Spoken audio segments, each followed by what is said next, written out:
The Great Hall of the Galactic Council stretched across 3 kilometers of polished crystal, its walls reaching so high they disappeared into artificial clouds. Representatives from 47 different species sat in their designated zones, each area carefully controlled for atmosphere, gravity, and comfort. The Zephyrian delegates floated in their gas-filled chambers, while the rock-like granite lords rested on reinforced platforms designed to support their massive weight. Ambassador Elena Vasquez walked steadily across the central floor, her simple black uniform a stark contrast to the elaborate robes, crystalline shells, and energy fields worn by the other delegates. Her footsteps echoed in the vast space, each sound carrying clearly to every corner of the hall. Behind her walked 2 human marines in dress blues, their ceremonial rifles held at attention. The Galactic Council had been meeting for 3 standard days, discussing the same topic they had debated for months: the human problem. Earth had been discovered 18 months ago by a Zephyrian scout ship, and the revelation had shaken the established order of galactic civilization. Humans were impossible. They lived on a death world with crushing gravity, poisonous oxygen, and liquid water that would dissolve most species on contact. They had developed technology without any guidance from the galactic community, created weapons that could crack planets, and somehow achieved faster-than-light travel using principles that violated several known laws of physics. Worse, they had done it all in complete isolation, without any contact with the 47 species that made up galactic civilization. For the first time in recorded history, a species had reached interstellar capability without being discovered and guided by the Council. High Chancellor Morthok, a towering insectoid being with 4 arms and compound eyes, called the session to order. His voice translated through the universal communication system into 47 different languages simultaneously. "We continue our discussions regarding the Sol system and its inhabitants," he announced. "The human delegation has requested to address the Council directly." A wave of clicking, buzzing, and harmonic tones swept through the hall as the various species expressed their disapproval. The hegemony of Calven had been particularly vocal about their concerns. Humans were unpredictable, violent, and dangerous. They should be contained, not given a voice in galactic affairs. Elena reached the center of the hall and activated the translation device at her collar. She had practiced this speech for weeks, knowing that every word would be analyzed by the greatest minds in the galaxy. "Honored delegates," she began, her voice carrying clearly through the hall. "I am Ambassador Elena Vasquez, speaking for the United Earth Government and all of humanity. We thank you for this opportunity to address the Council." The massive Granite Lord delegate, whose name roughly translated to "mountain who speaks," rumbled through his translator. "Human representative, your species has been granted observer status, while this Council determines your place in galactic civilization. You are not here to make demands." Elena smiled, though she knew the expression would be meaningless to most of the delegates present. "With respect, honored Stone Speaker, I am not here to make demands. I am here to deliver a message." High Chancellor Morthok leaned forward in his crystalline throne. "Proceed with your message, human." Elena reached into her jacket and withdrew a single sheet of paper. The simple gesture caused a stir among the delegates. In a galaxy where information was transmitted through quantum networks and holographic displays, the use of physical documentation was considered primitive. 3 weeks ago, Elena began, human deep space monitoring stations detected unusual energy signatures from 17 different star systems. Our analysis revealed that each of these systems had been destroyed through controlled stellar collapse. The hall erupted in noise. The Zephyrians' gas chambers swirled with agitated colors, while the crystalline delegates of the Silicon Communion rang like struck bells. The Granite Lords remained silent, but their massive forms shifted uneasily. High Chancellor Morthok called for order. "These are serious accusations, human. Do you have proof of these claims?" Elena nodded and activated a holographic projector that had been built into the floor. The device displayed images of 17 dead star systems, each showing the telltale signs of artificial stellar manipulation. The evidence was undeniable. Furthermore, Elena continued, our investigation revealed that each of these systems was inhabited by primitive species that were in the early stages of developing interstellar technology, species that, according to your own records, were under council protection. A cold silence fell over the hall. The destruction of protected species was considered the highest crime in galactic law, punishable by complete economic and military isolation. The delegate from the Merchant Republic of Proxima, a slug-like being with dozens of sensory tentacles, spoke first. "Human, you are implying that one of the council members is responsible for these atrocities. This is a grave accusation." Elena looked directly at the section where the hegemony of Kalden delegates sat. The Kalden were tall, pale beings with elongated skulls and six-fingered hands. They had been the most vocal opponents of human integration into the galactic community. "I am not implying anything," Elena said clearly. "I am stating a fact. Our deep space sensors tracked the energy signatures back to their source. The weapons used to destroy these 17 civilizations were manufactured by the hegemony of Kalden." The Kalden delegation exploded into motion. Their leader, Prime Minister Veltar, rose from his seat with all 6 arms spread wide in a gesture of outrage. "This is an outrageous lie." Veltar's translator crackled with the intensity of his emotions. "The hegemony would never engage in such barbaric acts. We are a civilized society that has contributed to galactic peace for over 2,000 years. Elena remained calm. "Our evidence includes quantum signatures, weapons fragments recovered from the blast zones, and communication intercepts between Kalden military vessels and the destruction sites." She activated another series of holographic displays, showing detailed technical analysis. The evidence was overwhelming and clearly presented. Several delegates began murmuring among themselves as they reviewed the data. High Chancellor Morthak studied the evidence carefully. "These are serious allegations, Ambassador Vasquez. If proven true, they would constitute the most heinous crime in galactic history. However, even if these accusations are accurate, why are you bringing this to our attention? This is a matter for the Council to investigate and resolve." Elena folded her hands behind her back and looked around the hall, making eye contact with as many delegates as possible. Because the investigation revealed something else. The hegemony of Kal then destroyed these civilizations specifically because they showed technological potential similar to humanity's development pattern. The hall fell silent again. The implications were clear and terrifying. The hegemony has been systematically eliminating any species that might develop independently of Council guidance, Elena continued. They view such species as threats to the established galactic order. And now that humanity has been discovered, we are next on their list. Prime Minister Veltar stood again, his pale skin flushed with anger. "Even if these fabricated allegations were true, what could your primitive species possibly do about it? You have one barely habitable world, and a handful of crude spacecraft. The hegemony commands a fleet of 10,000 warships, and controls 37 star systems." Elena smiled again, and this time there was something in her expression that made several delegates shift uncomfortably. "That brings me to the real purpose of my visit," she said. 3 days ago, the United Earth government reviewed the evidence of Kalden crimes against 17 innocent civilizations. We also reviewed intelligence suggesting that Earth is next on their target list. She paused, letting the tension build in the hall.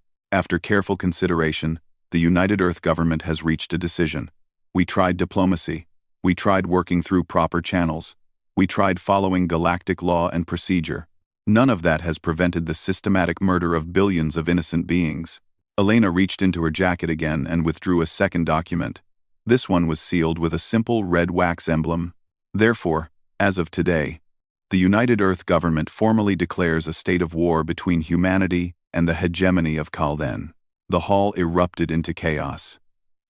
Delegates leaped from their seats, gravitational fields fluctuated wildly, and the translation systems were overwhelmed by the volume of different languages being spoken simultaneously.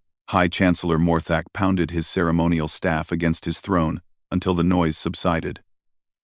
"Ambassador Vasquez, you cannot simply declare war in this hall. The Council has procedures for resolving conflicts between member species. We have mediation protocols, economic sanctions, and peacekeeping forces." Elena broke the wax seal on the document and opened it. High Chancellor, the United Earth government appreciates the Council's desire to maintain peace. However, we are not a member of this Council. We are not bound by your procedures or protocols. We are a sovereign species acting to defend ourselves and to seek justice for the 17 civilizations that were murdered by the hegemony. Prime Minister Veltar was practically vibrating with rage. You pathetic little apes! Do you have any idea what you have done? The hegemony will turn your insignificant world into ash. We will eliminate every human in the galaxy. Elena looked directly at him. I was hoping you would say that. She turned back to High Chancellor Morthak. High Chancellor, I want to make sure the Council understands humanity's position clearly. We are not asking for your help. We are not requesting mediation. We are informing you that as of now, Earth considers itself at war with the hegemony of Cal-Then. The crystalline delegate from the Silicon Communion chimed a complex harmonic pattern that translated as deep concern. Ambassador Vasquez, surely you understand that this declaration accomplishes nothing except your own destruction. The hegemony possesses overwhelming military superiority. Your species will be extinct within months. Elena nodded respectfully. Thank you for your concern, honored Crystal Singer. However, humanity has a different perspective on warfare than most galactic species. We have been fighting each other for thousands of years on a world that actively tries to kill us every single day. We have developed certain capabilities that may surprise the hegemony. The Zephyrian delegate's gas chamber swirled with curious patterns. What capabilities could your species possibly possess that would be relevant in interstellar warfare? Elena smiled one more time, and this smile was genuinely warm. We're about to find out. She turned toward the exit, her 2 Marine escorts falling into step behind her. As they reached the edge of the central floor, Elena paused and looked back at the assembled delegates. I want to make one thing absolutely clear to all of you, she said, her voice carrying across the vast hall. Humanity holds no ill will toward any species represented here, except the hegemony of Cal-Then. We understand that most of you are peaceful beings who want to avoid conflict. But we also want you to understand something about humans. She paused, making sure every translator was properly functioning. We do not forgive genocide. We do not forget murder. And we do not stop fighting until our enemies are completely defeated. The hegemony chose to become humanity's enemy when they decided to exterminate 17 innocent civilizations. Now they will learn what that choice means. Elena and her escorts left the hall, their footsteps echoing in the sudden silence. High Chancellor Morthak looked around at the other delegates. Many of them appeared shocked, confused, or frightened. The hegemony delegation was clustered together, speaking in rapid, angry tones. I call for an immediate recess, the High Chancellor announced. We will reconvene in 6 hours to discuss this unprecedented situation. As the delegates began filing out of the hall, most of them were asking themselves the same question. What exactly had humanity just unleashed on the galaxy? Prime Minister Veltar remained in his seat long after the other delegates had left. His aide approached him cautiously. Prime Minister, should we alert our fleet commanders? Veltar stared at the spot where Elena had been standing. Yes. Recall all ships from their current assignments. I want our entire fleet assembled and ready for immediate deployment to the Sol system. The aide hesitated. Sir, our intelligence reports suggest that humans have only primitive weapons and a few dozen spacecraft. Is it necessary to deploy our entire fleet? Veltar turned to look at his aide, and there was something in his expression that had not been there an hour ago. Something that might have been uncertainty. Did you see the human's face when she made that declaration? He asked quietly. The aide nodded. She was not afraid, Veltar said. A representative of a primitive species, standing in a hall full of beings whose civilizations are thousands of years older than hers, declaring war against an empire with 10,000 warships. And she was not afraid. He stood up slowly, his tall form casting long shadows in the dimmed lighting. Deploy the entire fleet, he repeated. And contact our intelligence division. I want to know everything possible about human military capabilities.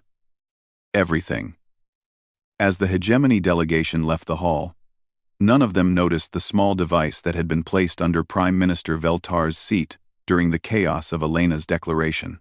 The device was smaller than a grain of sand and completely undetectable by current galactic technology. It would record every conversation, every planning session, and every strategic decision made by the hegemony leadership.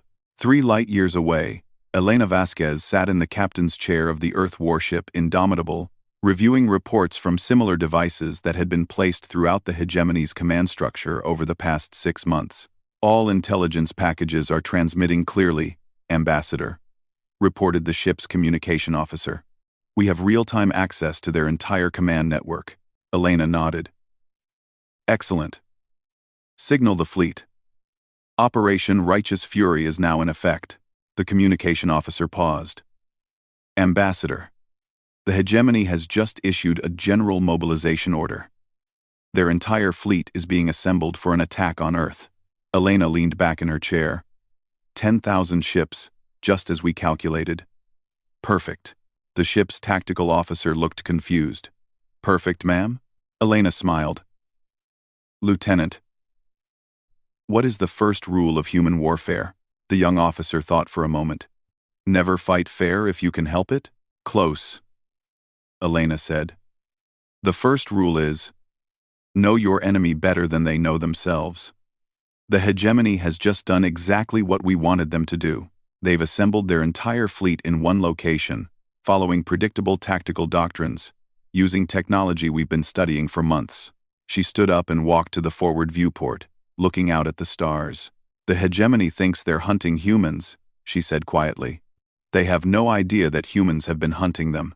Admiral Kexhari stood on the bridge of the hegemony flagship Eternal Dominance, watching tactical displays that showed the largest military fleet ever assembled in galactic history. 10,000 warships stretched across 3 light-years of space. Their formation so vast that even the flagship's advanced sensors could barely encompass the entire force. Each ship represented decades of advanced engineering and thousands of years of military tradition. The smallest destroyer was larger than the biggest human spacecraft detected by their intelligence services. The flagship itself was 8 kilometers long and carried enough firepower to sterilize an entire planet. Admiral, all fleet elements report ready for hyperspace transition, announced his tactical officer, a young Cal then named Sektar. We can reach the Sol system in 14 standard hours. Kexhari nodded, though something nagged at him. In 40 years of military service, he had never seen an enemy so completely outmatched show such confidence. The human ambassador's calm demeanor during her declaration troubled him more than he cared to admit. Signal all ship commanders, he ordered. Full tactical briefings in 1 hour. I want every captain to understand that we are not dealing with a typical primitive species. The communication display activated, showing the faces of nearly 100 fleet commanders. Most appeared eager for battle, confident in their overwhelming superiority. A few, like Kexhari himself, looked more cautious. Fleet commanders, Kexhari began. Our mission is simple in concept but potentially complex in execution. We will proceed to the Sol system, eliminate all human military forces, and secure their homeworld. However, I want to emphasize that humans have already demonstrated unusual capabilities. Commander Velkoth, captain of the massive dreadnought Inexorable Justice, spoke first. Admiral, what capabilities could they possibly have that would matter against this fleet? Our intelligence reports show they have fewer than 50 ships, most of them converted civilian vessels. Kexhari activated a holographic display showing the evidence Elena had presented to the Galactic Council. These humans somehow detected our activities in 17 different star systems across hundreds of light-years. They tracked energy signatures that our own ships should have been unable to detect. They intercepted communications using encryption that has been considered unbreakable for centuries. The assembled commanders studied the data. Several exchanged glances that suggested growing unease. Furthermore, Kexhari continued, they chose to declare war publicly, in front of the entire Galactic Council, despite being completely outnumbered. Either they are insane, or they know something we do not. Commander Morvek of the battlecruiser Iron Talon leaned forward. Admiral, are you suggesting we should be afraid of these primitives? I am suggesting we should be careful, Kexhari replied. Overconfidence has destroyed more fleets than enemy weapons ever have. 8. The briefing continued for another hour, covering tactical formations, communication protocols, and rules of engagement. When it concluded, Kexhari dismissed his commanders and stood alone on the bridge, staring at the tactical display. Admiral, his aide approached quietly. Prime Minister Veltar is requesting a private communication. Kexhari accepted the transmission. Veltar's image appeared on the secure channel. His six-fingered hands clasped tightly together. Admiral, I trust your preparations are proceeding smoothly? Yes, Prime Minister. The fleet will be ready to depart within the hour. Veltar paused. Kexhari, I have known you for 20 years. You are the finest military mind in the hegemony. Tell me honestly, what do you think of this situation? Kexhari considered his words carefully. Prime Minister, humans have surprised us twice already. First, by developing interstellar technology independently. Second, by detecting our covert operations that were supposed to be undetectable. I would be foolish not to expect a third surprise. But surely our numerical advantage is insurmountable. Numbers matter only if you can bring them to bear effectively. If humans have some capability we do not understand, our numbers could become a liability rather than an asset. Veltar's expression grew troubled. Do you recommend we delay the attack? No, Kexhari said firmly. We are committed now, but I recommend we approach this operation with maximum caution and be prepared for anything. Meanwhile, in a secure facility buried deep beneath the surface of Mars, General Sarah Chen stood before the largest holographic display in human space. The display showed the positions of every ship in the hegemony fleet, updated in real time through the intelligence network Elena had established. Confirmation from all monitoring stations, reported Colonel Martinez, her intelligence chief. The entire hegemony fleet is assembled at coordinates Delta 77 Alpha. 10,000 ships, just as projected. General Chen smiled grimly. Perfect. They took the bait completely. Signal all fleet elements. Operation Righteous Fury proceeds as planned. The underground facility hummed with activity as hundreds of technicians and officers coordinated the most ambitious military operation in human history. Wall-mounted displays showed the positions of human ships scattered throughout the galaxy, most of them invisible to conventional detection methods. General, called out Major Thompson from the tactical station. Fleet Group Alpha reports ready for initial deployment. Fleet Group Beta is in position for secondary operations. Fleet Group Gamma, he paused, checking his instruments. Fleet Group Gamma reports an interesting development. Chen walked over to Thompson's station. What kind of development? Ma'am, 3 Galactic Council species have sent encrypted communications to our diplomatic channels. The Silicon Communion, the Zephyrian Alliance, and the Merchant Republic of Proxima. They're all requesting private meetings with Ambassador Vasquez. Chen raised an eyebrow. What do they want? Unknown, ma'am. The messages just request meetings to discuss matters of mutual interest regarding recent developments. Chen considered this information. Having potential allies could be useful, but it could also complicate their operational plans. Signal Ambassador Vasquez, she decided.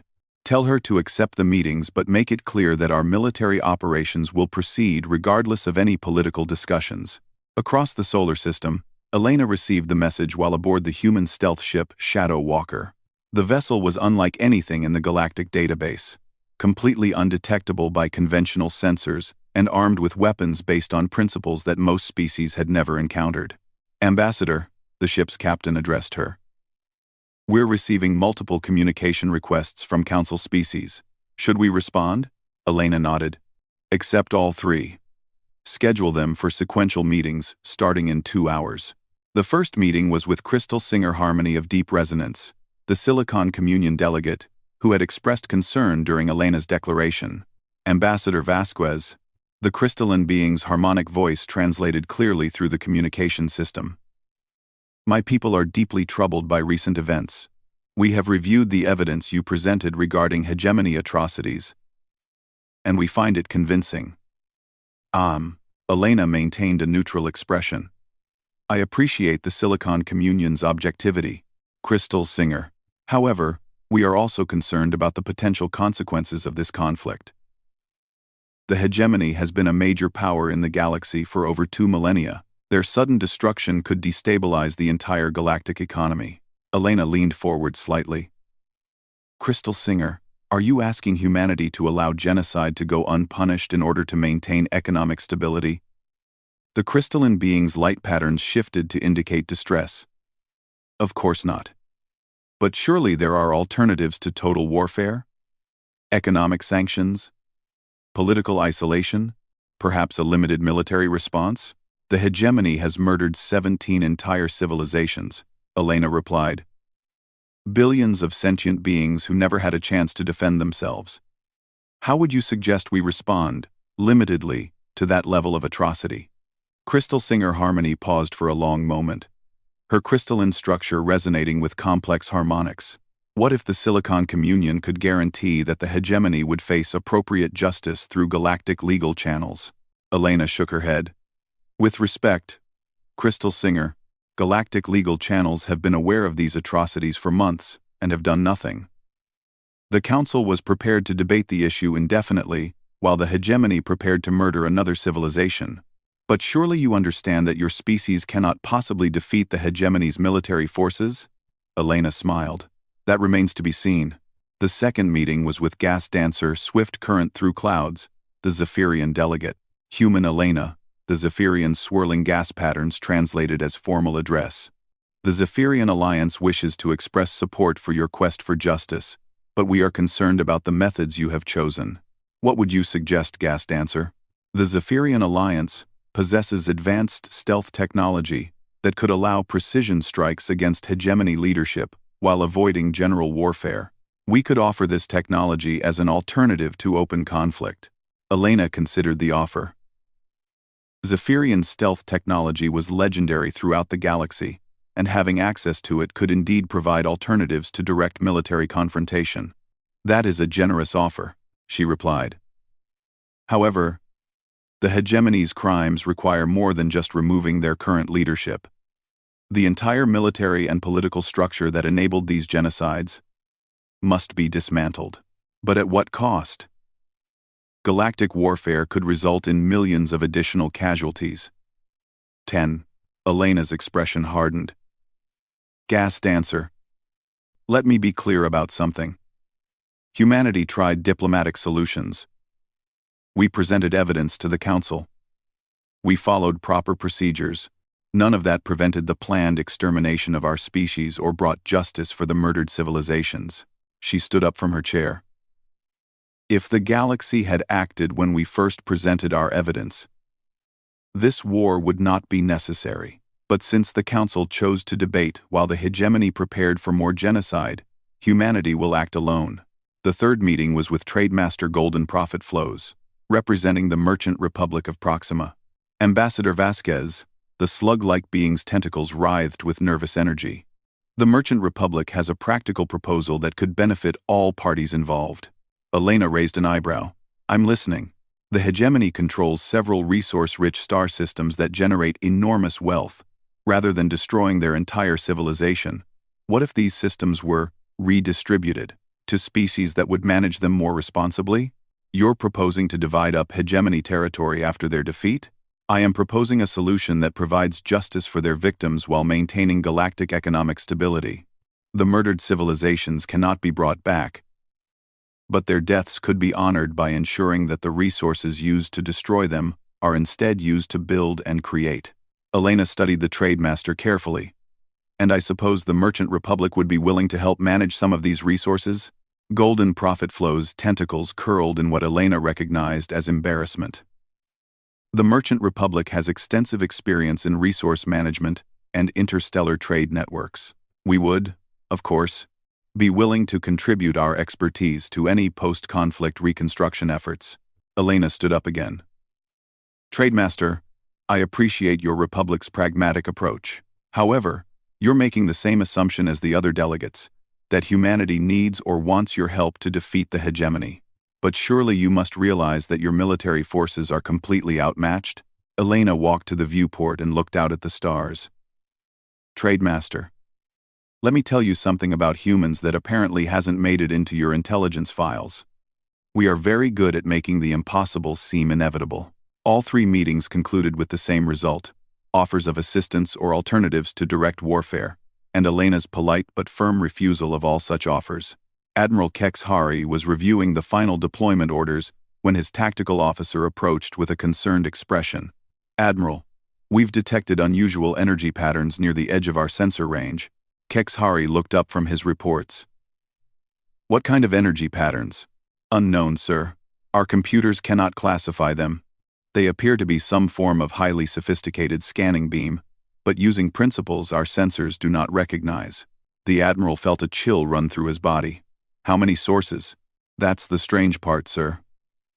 We can only detect one source, but the scanning pattern suggests it would require at least 50 ships to cover the area being scanned. Kexhari stood up quickly. Signal the fleet. All ships to combat alert status immediately. Sir, should we delay the departure for Sol system? Kexhari stared at the sensor display, watching the incomprehensible energy patterns dance across his screen. Somewhere out there, human ships were doing something that his civilization's most advanced technology could not even identify, let alone counter. No, he said finally. Signal the fleet. Immediate departure for Sol system. Maximum hyperspace velocity. As the hegemony fleet disappeared into hyperspace, they left behind empty space that had been carefully scanned and mapped by sensors they could not detect, using technology they could not understand. And in the silence of deep space, 50 human ships that had been completely invisible to hegemony sensors began to move. General Chen watched the tactical display as the hegemony fleet entered hyperspace on exactly the trajectory her strategists had predicted. All fleet elements, this is command. The enemy has taken the bait. Begin Phase 2 operations immediately. Throughout human space, ships that had been waiting in silent running mode suddenly came to life. Drives that produced no detectable emissions powered up. Weapons systems based on principles unknown to galactic science armed themselves. Communication networks using quantum entanglement allowed instant coordination across impossible distances. General, Major Thompson announced. Fleet Group Gamma reports contact with advanced hegemony scout forces. Engagement. Beginning in 30 seconds. Chen nodded. Signal all commands. Operation Righteous Fury is now fully active. Show them what humans do when someone threatens our home. On the bridge of the Hegemony Scout Ship Detection Vector, Captain Morvesh was reviewing the preliminary reports from their scan of the Sol system when his sensor operator suddenly straightened in alarm. Captain, massive energy surge directly ahead, unknown contacts materializing out of nowhere. Morvesh rushed to the sensor station and stared at readings that made no sense. According to his instruments, 20 human ships had just appeared from complete invisibility, surrounding his 3-ship reconnaissance force. Impossible, he whispered. No stealth technology in the galaxy is that sophisticated.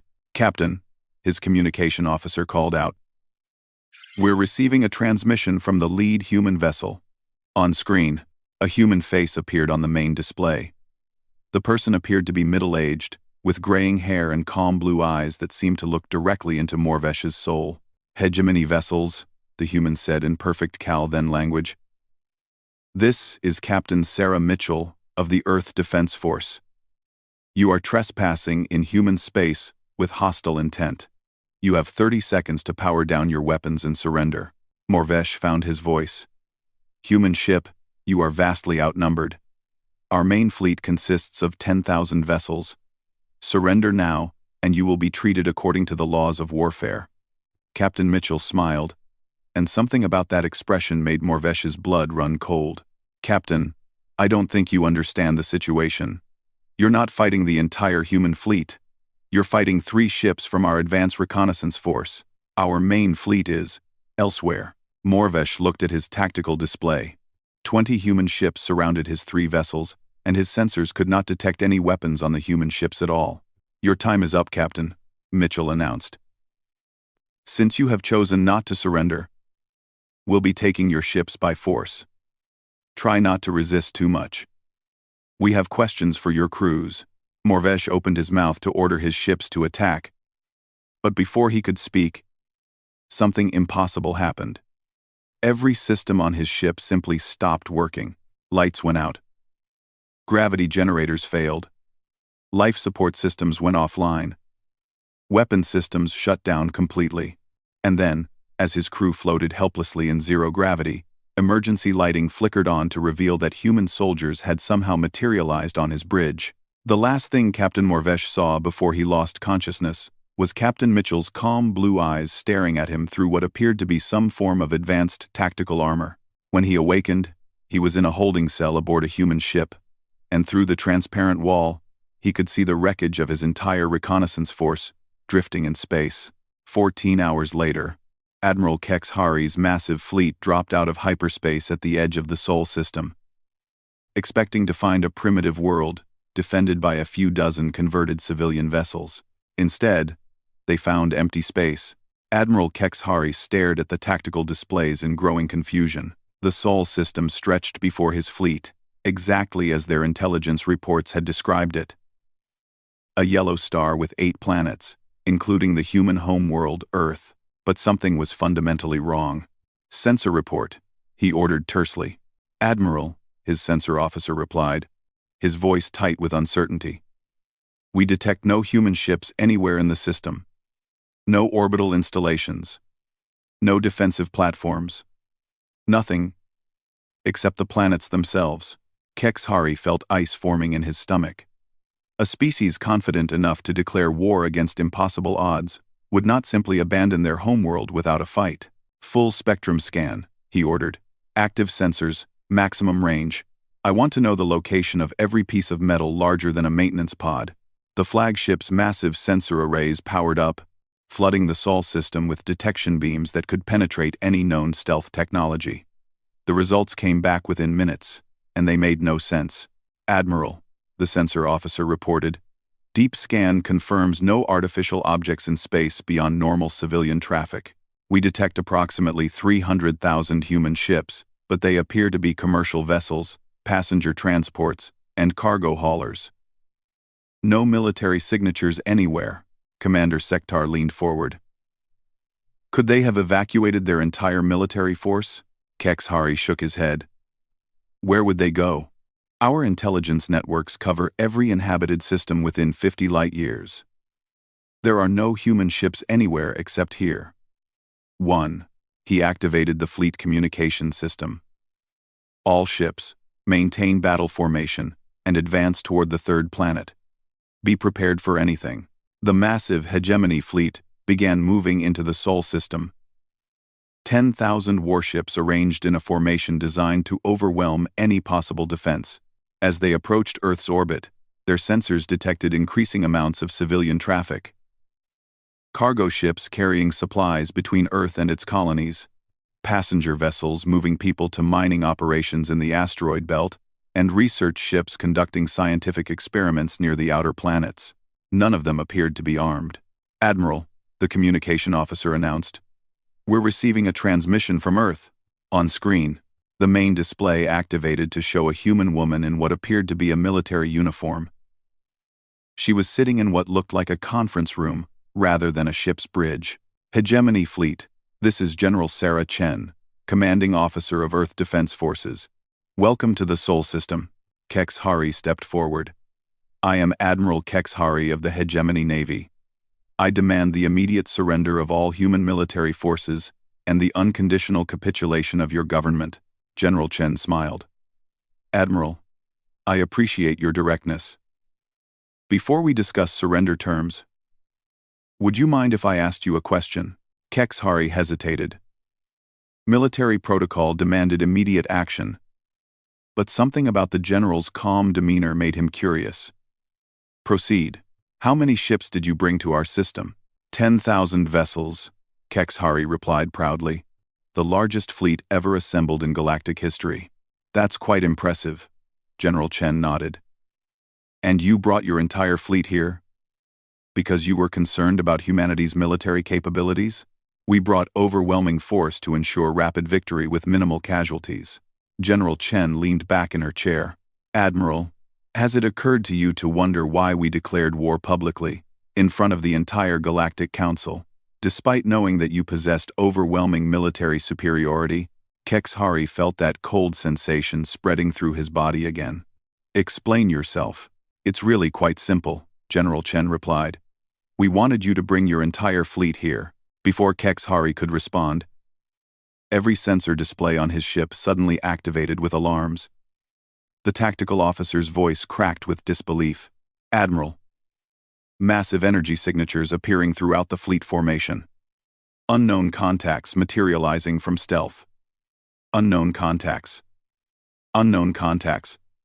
Unknown contacts materializing from stealth. Kexhari spun toward the tactical display and felt his blood freeze.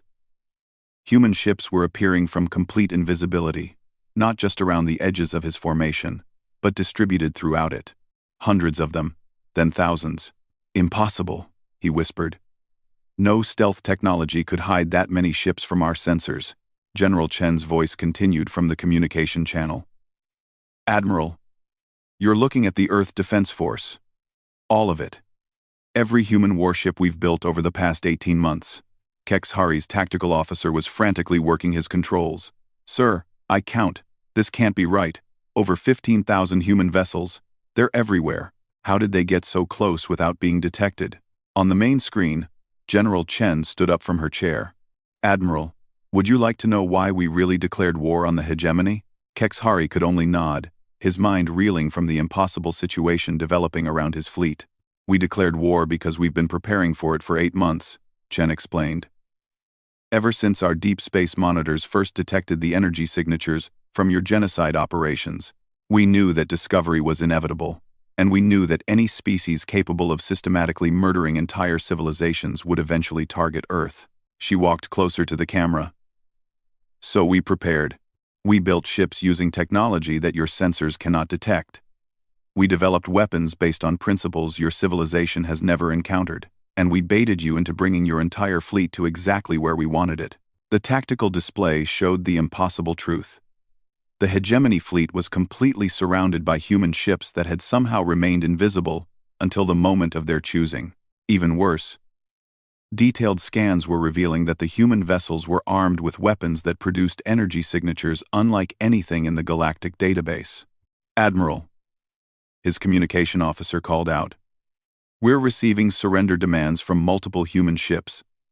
They're requesting that we power down our weapons and prepare to be boarded. Kexhari straightened himself. General Chen, you may have surprised us, but you are still outnumbered. Our ships are larger and more heavily armed than anything your species has ever built.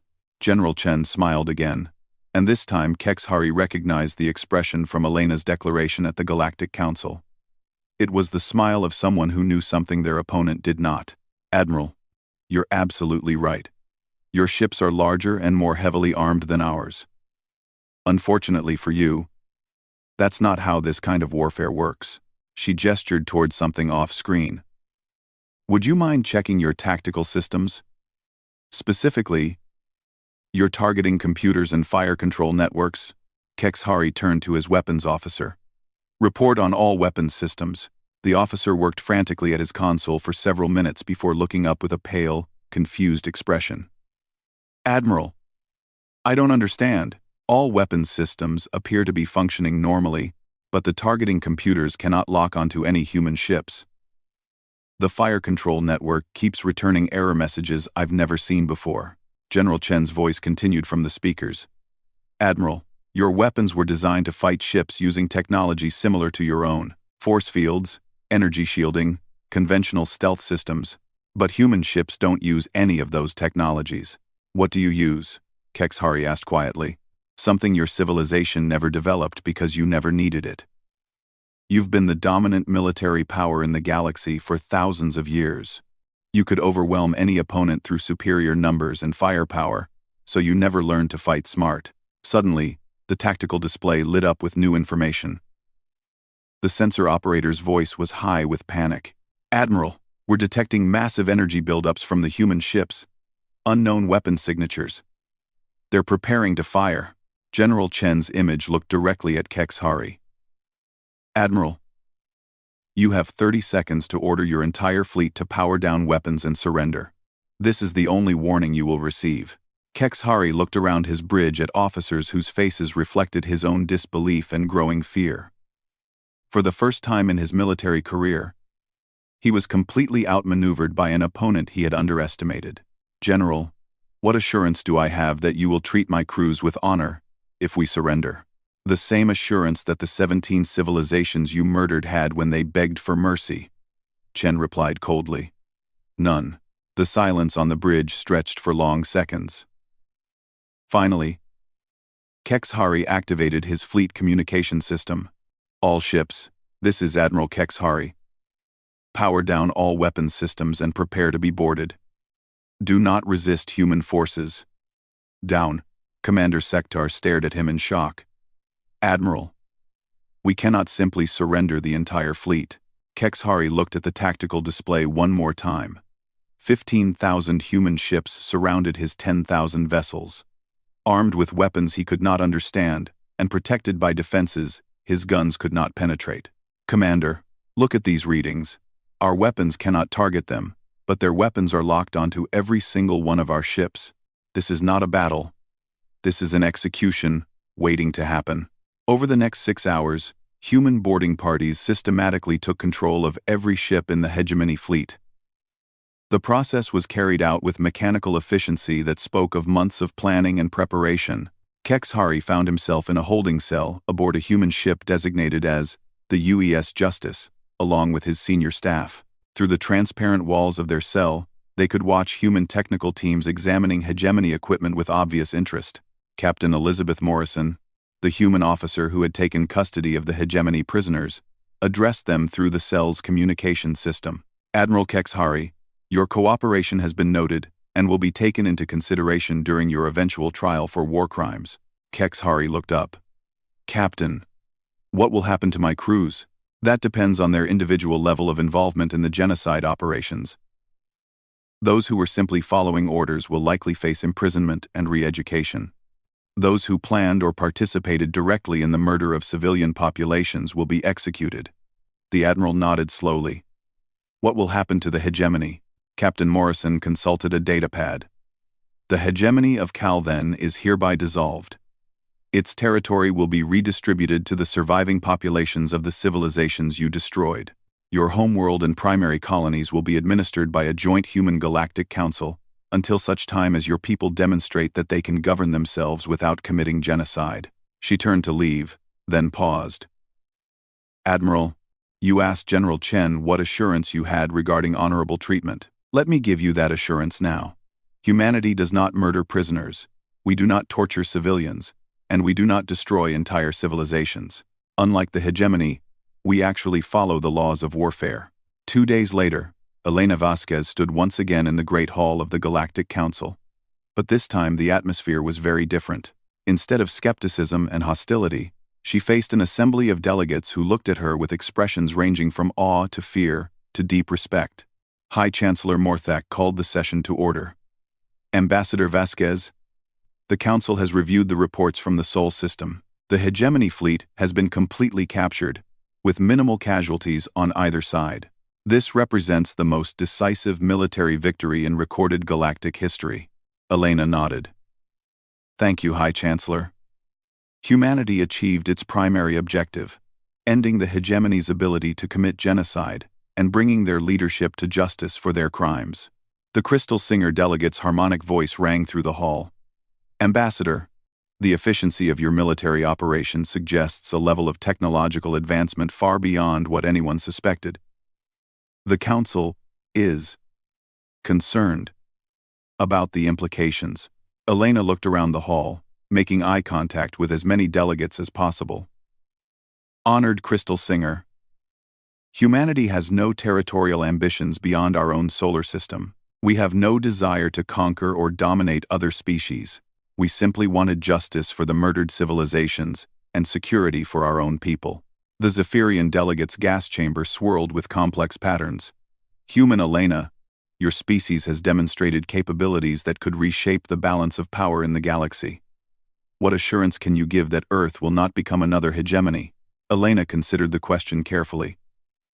Gassed answer: humans understand the corrupting nature of unchecked power better than most species. We have fought wars against our own kind for thousands of years to prevent the rise of empires that would oppress others. She paused. However, let me be clear about something. Earth will defend itself against any future threats with the same efficiency we demonstrated against the hegemony. We hope that won't be necessary. But we want all species to understand that genocide will not be tolerated. The trade master from the Merchant Republic spoke up. Ambassador, what are humanity's intentions regarding hegemony, territory, and resources? As I stated, those resources will be redistributed to the surviving populations of the species the hegemony destroyed. Humanity claims nothing for itself, except the satisfaction of seeing justice done. High Chancellor Morthok leaned forward. Ambassador, the Council would like to formally invite humanity to join as a full member species. Your technological capabilities and ethical principles would be valuable additions to our civilization. Elena smiled. High Chancellor, humanity appreciates the invitation. However, we believe we can contribute more effectively to galactic peace as an independent ally, rather than as council members. We prefer to maintain our sovereignty while cooperating on matters of mutual interest. She looked around the hall one more time. But let me be absolutely clear about one thing. Earth is now watching the galaxy. We have the technology to detect genocidal operations anywhere within 1,000 light years. We have the military capability to respond to such operations quickly and decisively. Her expression grew serious. And we have the will to use both of those capabilities if necessary.